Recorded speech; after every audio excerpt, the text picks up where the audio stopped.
Hey, what's up, everybody? It's Dillon King with Home Buyer Louisiana. I am actually here in Jefferson today, really close, like Old Jefferson, just off Jefferson Highway, super close to Oshner. Really great location. We have a house that's been sitting here vacant, needs a lot of TLC. We actually have like an intrusive species of some type of vine, weed growing into the home from the roof, from the windows. It needs to be properly sealed.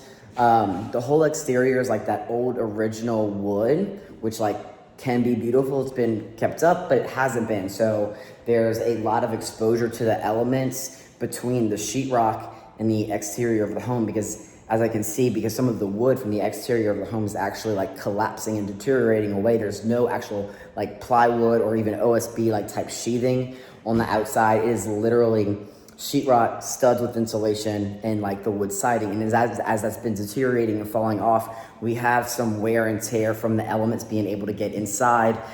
Also, just broken windows. You can see behind me here, broken windows, and other windows that aren't even broken, just getting vines and everything growing in. It's not properly sealed up. From what I can see, the joists look good, but I do feel some sloping with the subfloor. So I would also assume that we have some subfloor issues to work through. But it's been on the market trying to sell as is. Not going to happen, hasn't happened yet. So they went to homebuyerlouisiana.com and got in touch with us. We're going to buy this house from them as fast as we can and with cash.